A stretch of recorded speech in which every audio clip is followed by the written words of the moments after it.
Le billet d'humeur, Annette Lévy-Villard. Bonjour Annette.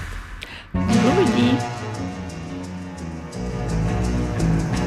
When I was a little girl, I had a rag doll, only doll I've ever owned.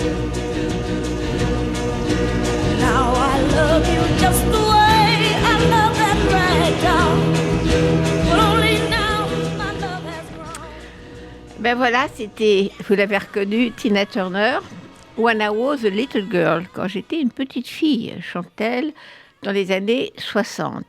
Petite fille noire, pauvre et abandonnée dans le sud encore ségrégationniste. Celle qui deviendra la reine du rock mondial, la première chanteuse à remplir des stades à plus de 100 000 personnes, a une vie très difficile au départ. Tina Turner est morte hier à 83 ans.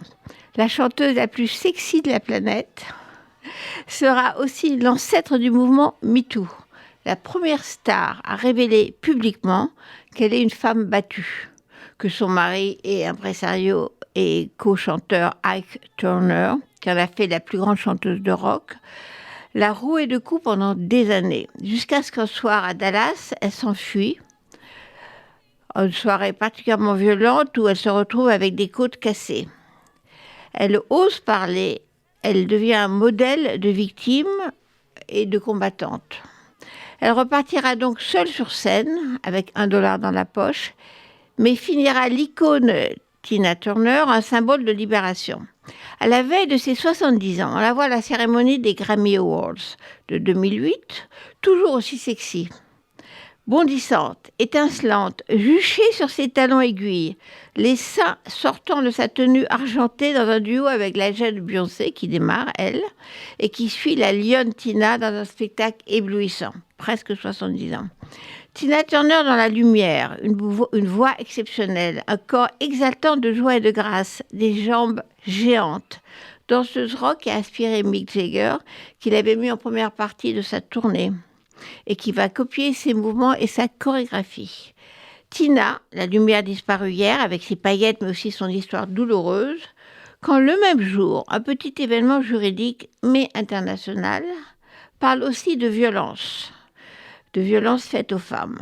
Hier donc, le théologien de l'islam, Tariq Ramadan, accusé de viol, est acquitté par un tribunal suisse, avant de devoir se présenter dans plusieurs mois devant un tribunal français, accusé aussi de viol par 4 autres femmes qui décrivent des nuits d'horreur à l'identique.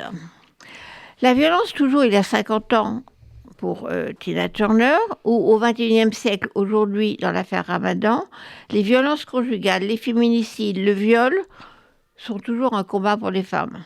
Cela ressemble à un retour en arrière décourageant. Tariq Ramadan acquitté parce que le tribunal doutait du témoignage d'une femme qui racontait comment il l'avait agressée, battue, violée dans une chambre d'hôtel. Le viol, quand il se déroule entre 2 personnes sans témoin, reste une zone grise. La parole de l'une contre la parole de l'autre. Qui dit vrai ? Quand une femme n'a pas assez résisté, n'est pas étranglée, n'est pas couverte de bleu, n'a pas gardé les sous-vêtements preuve matérielle, a-t-elle vraiment été violée ou s'agit-il d'une relation sexuelle consentie ?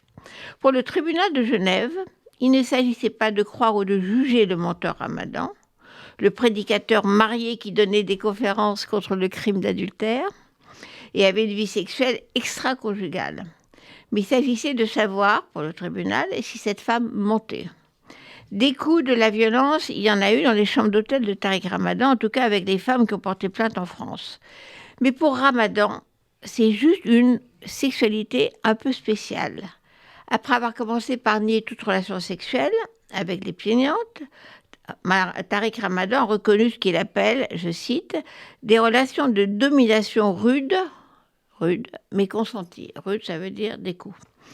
Alors les tribunaux vont décider s'il s'agit de jeux sadomaso, plutôt consentis avec des femmes converties à l'islam et fascinées par le prédicateur, ou de viol. Hier, Ramadan a gagné le premier round judiciaire.